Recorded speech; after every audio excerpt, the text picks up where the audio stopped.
This is Philippine Culture. There was a ballot that was rejected first. Live mula sa GMA Network Center, ito ang 24 Oras.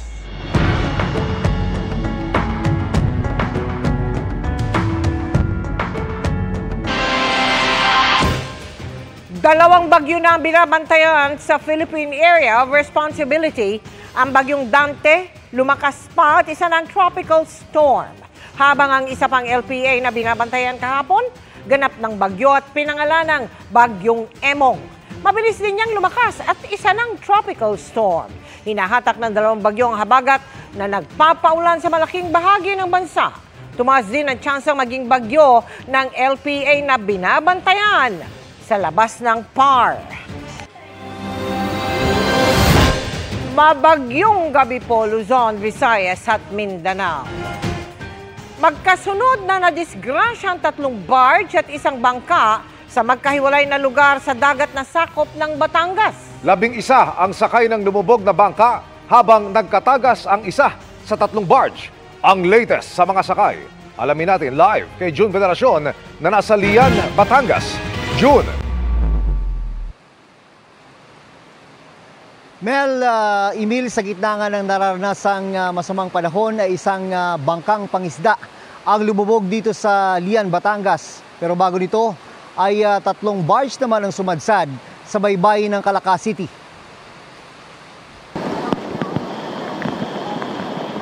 Itinulak ng malakas na hangin at alon ang 3 barge na ito hanggang sumadsad sa baybayin ng Calaca City, Batangas noong Sabado ng umaga.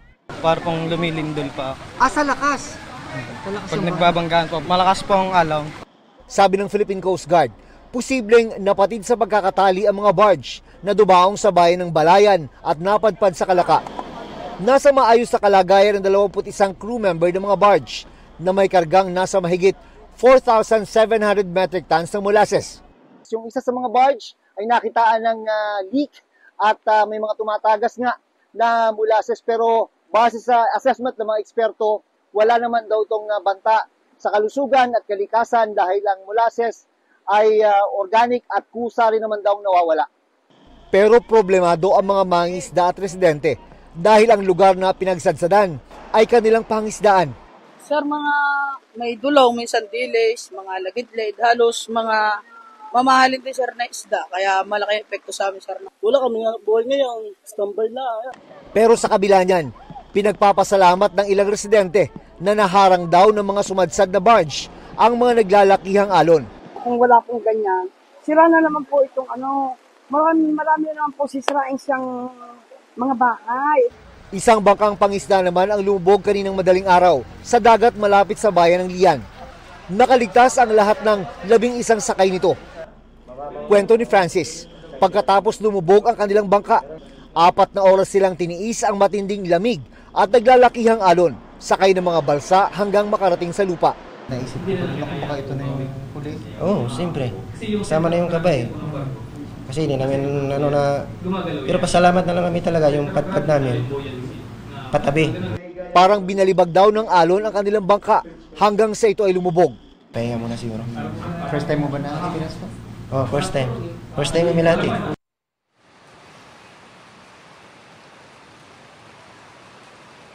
Mula rito sa Lian, Batangas ay pabalik na sa kanilang pamilya sa Navotas City ang mga nakaligtas na mga isda matapos sa ilalim sa maiksing pagtatanong ng mga tauhan ng Philippine Coast Guard. Emil. Maraming salamat, June Veneracion. Sa Bulacan naman, natagpuan ng labi ng babaeng sakay ng SUV na tinangay ng tubig at nahulog sa isang sapa sa Caloocan. Nakatutok live si Chino Gaston. Chino.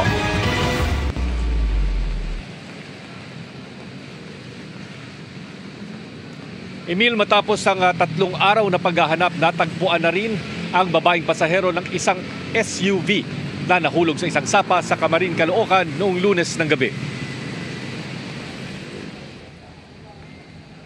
Pasado 2:00 ng hapon nang matagpuan sa katubigan ng Barangay Taliptip sa Bulacan, Bulacan ang labi ng isang babae na nakaasul na pantalon at pulang t-shirt. Agad itong nakilala ng kanyang mga kaanak na si Rebecca Andrade base sa suot nitong kwintas.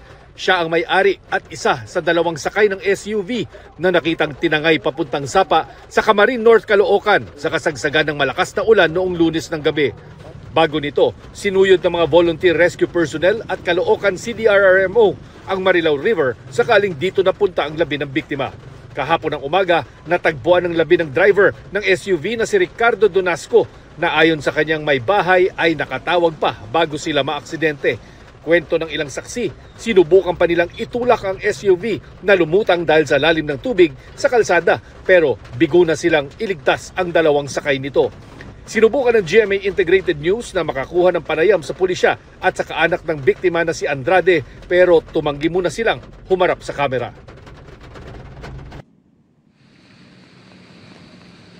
Emil, buong araw na nakaranas ng mahinang pag-ulan dito sa may North Caloocan at maging sa Marilao at patuloy na nakakaranas ng pag-ambon dito sa North Quezon City, particular sa Fairview area, bagamat wala tayong nakikitang mga pagbaha. Emil. Salamat, Chino Gaston. Sa Quezon City naman, nabunot ang ilang kawayan mula sa isang bangin at bumaon sa mga nabagsakang sasakyan. Dahil pa rin yan sa tuloy na pag-ulan na nagpalambot ng lupa. Kamustahin natin ang sitwasyon sa live na pagtutok ni Maki Pulido. Maki! Sa kabila ng abiso ng barangay, nahintayin muna yung assessment ng City Engineer's Office para matiyak na hindi tuluyang gumuho ang lupa ay pinutol ng may-ari ng 2 sasakyan yung mga kawayan na bumaon sa kanilang mga sasakyan. Wala naman daw kasing dumating mula sa City Engineer's Office, kailangan na nila yung mga sasakyan para makapaghanap buhay. Alas 6 ng umaga kanina, nabunot ang mga kawayang nakatanim sa gilid ng bangin dahil sa paglambot ng lupa at bumagsak sa 2 nakaparadang sasakyan sa Don Vicente Street, Barangay Bagong Silangan, Quezon City. Parang humangin lang naman. Tapos, bigla na narinig na may bumagsak. Tapos, bumagsak na pala yung kawayan. Tinanim ni Dondon ang mga kawayan sa pag-asang mapigilan nito ang pagguho ng lupa. Ito kasi ang bahay niya, nasa gilid na mismo ng bangin.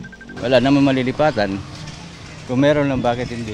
Puwersahan ng pinalika sa mga nakatira sa 3 magkakatabing bahay sa gilid ng bangin. Ang mag-asawang Dondon at Merlin nagdala muna ng kaunting gamit at makikisilong muna sa isang Christian church, habang ang ibang pamilya makikitira muna sa mga kapitbahay. Papayagan lang daw silang makabalik kung tumigil na ang malalakas na ulan. Hindi ko rin alam, hindi ko nga, nablablanko eh. Hindi ko nga alam kung paanong mangyayari o kaya mangyayari pa eh. Matagal na raw humingi ng tulong ang mga residente para sana mapatayuan ng riprap ang bangin. Lahat ng mga kandidato pupunta dyan, pinapakita namin, picture lang sila, sukat-sukat. Wala naman nangyayari. Isang SUV at isang taxi ang binagsakan ng mga kawayan. Problema tuloy ang pang-araw-araw na gastos ng pamilya ng taxi driver. Sa araw-araw po namin na pangangailangan, dito lang po kami umaasa. Ito lang pang inaasahan namin, pinagkukunan ng pangkain namin araw-araw. Kaya hindi na nahintay ng taxi driver at may-ari ng SUV ang city engineer. Sa kabila ng abiso ng barangay, isa-isang initak ng taxi driver at kanyang mga kasama ang mga nakapatong na kawayan para matanggal ang sasakyan. Naunang nailabas ang SUV. Wala ma'am, kasi kung antayin pa namin ang city engineer, babalikan nila daw, kaya may 2 bagyo pa. Pag naggumuho itong bahay, tatabunan na ng lupa ang taxi. Humupa ng baha sa Barangay Silangan pero hindi pa pinapayagang umuwi ang mahigit 1,700 evacuees dahil masama pa rin ang panahon. Pero si Meralisa, hindi raw alam kung may mauuwian pa. Kubo po.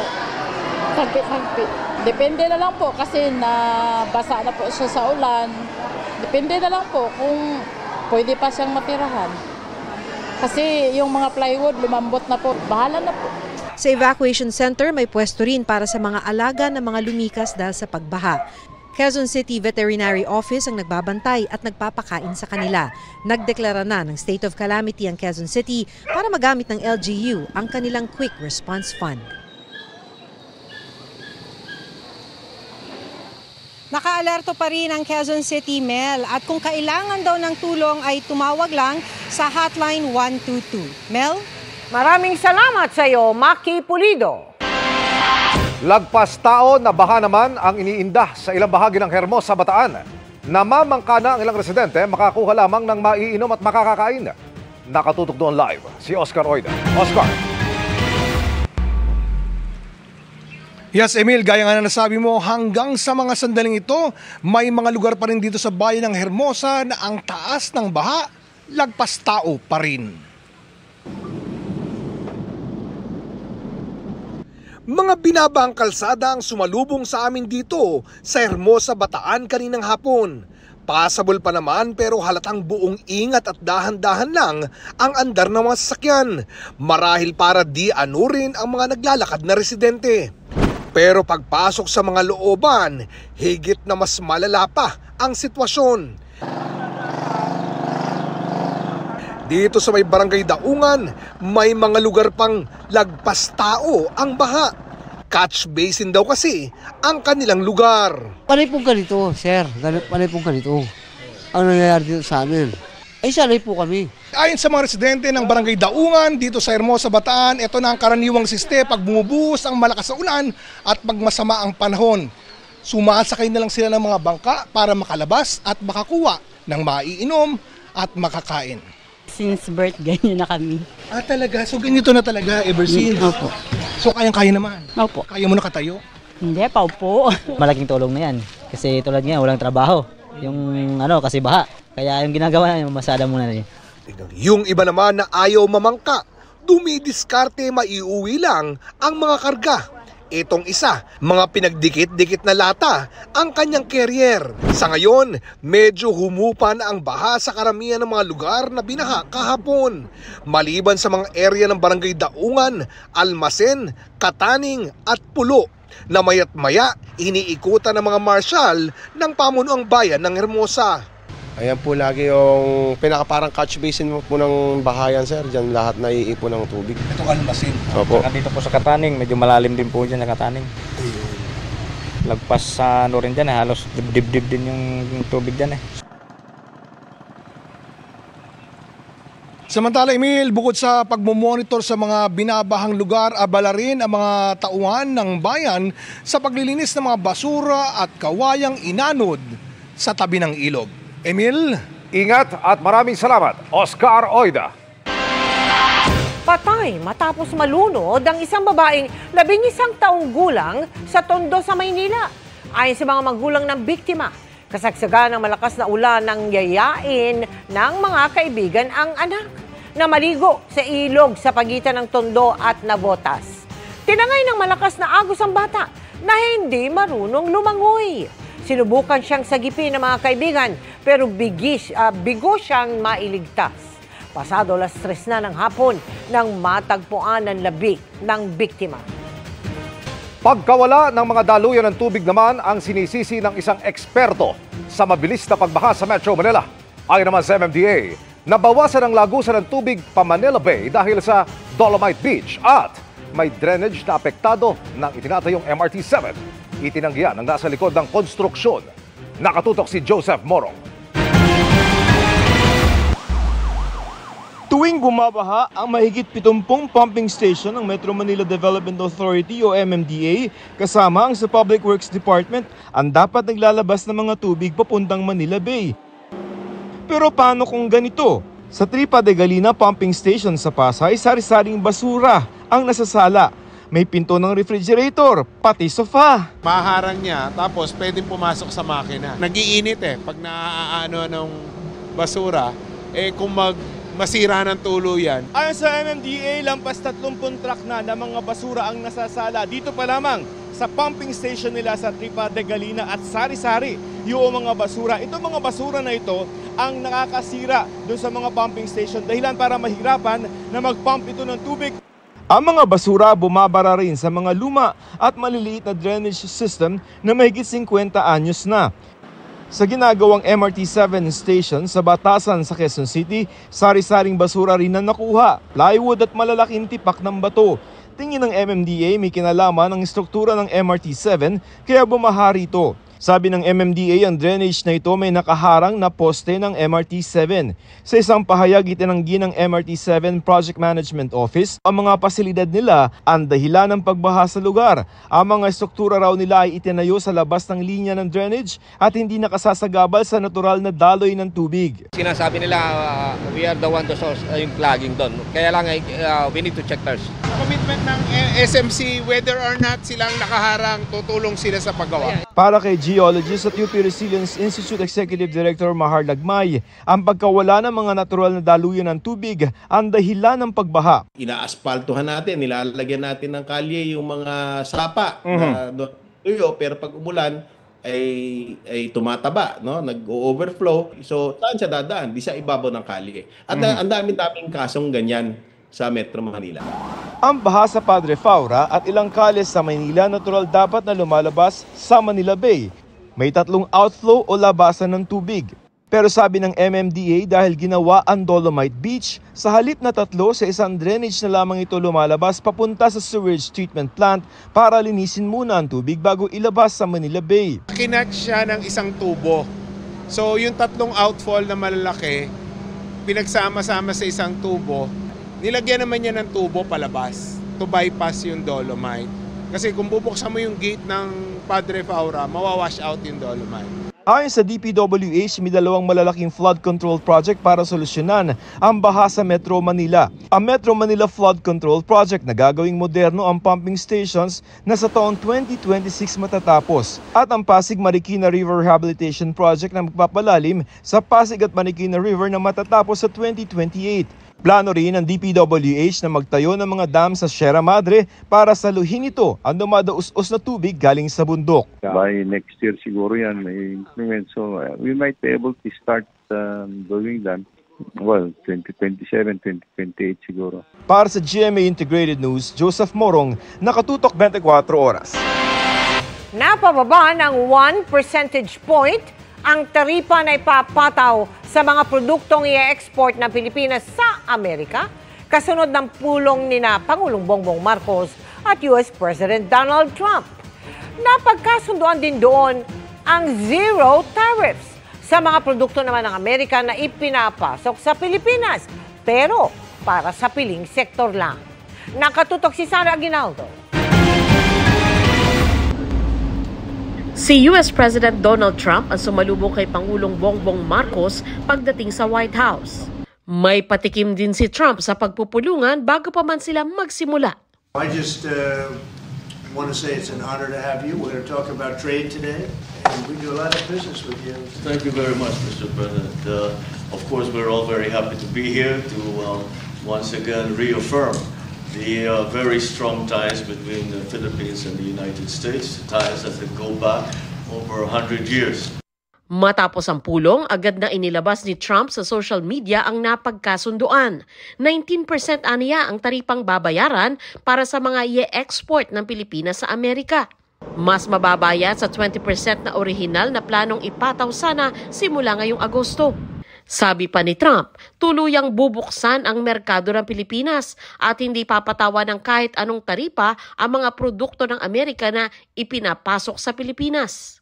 Gayunman, nilinaw ni Pangulong Marcos na para lang sa piling sektor ang zero tariff na binanggit ni Trump sa kanyang post. There were certain markets that they were asked to be open that are presently in this right now are not open. The major areas that he said were automobiles, because we have a tariff on American automobiles. We will open that market.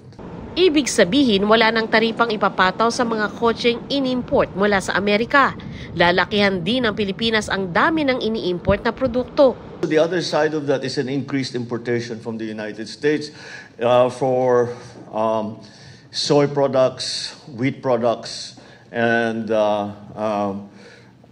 pharma, actually, medicines, para makamura naman yung maging mas mura yung gamot natin. Tanong sa Pangulo, hindi kaya lugi ang Pilipinas dito? That's how negotiations go. We managed to bring down the 20% tariff rate for the Philippines to 19%. Now, 1% might seem like a very small concession. However, when you put it in real terms, it is a significant achievement. Tinawag din ni Trump ang Pangulo na very good and tough negotiator. Tinalakay rin sa meeting ang defense and security. He was very inquisitive about how the situation in our country, what are the threats that we have to worry about, and how are the other countries around ASEAN, Asia Pacific reacting to what's going on in West Philippine Sea, including the status of the different militaries around the area. We covered a great deal of ground.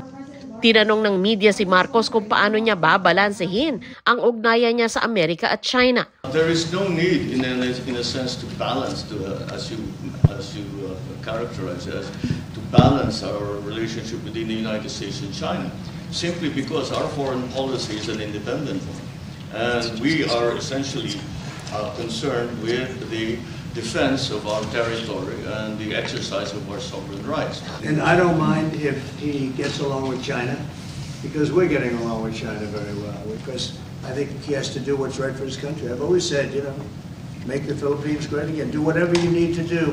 Kaugnay naman sa planong magtayo ng pasilidad para sa produksyon ng mga armas sa dating base militar ng Amerika sa Subic, sabi ni Trump mahalaga ito sa dalawang bansa. Very important, otherwise we need ammunition. We're going to end up in a few months, we'll have more ammunition than any country has ever had. The United States is assisting the Philippines in what we call our self-reliance defense program, which is to allow us to be self-reliant and to be able to stand our own 2 feet, whatever the circumstances that occur in the future.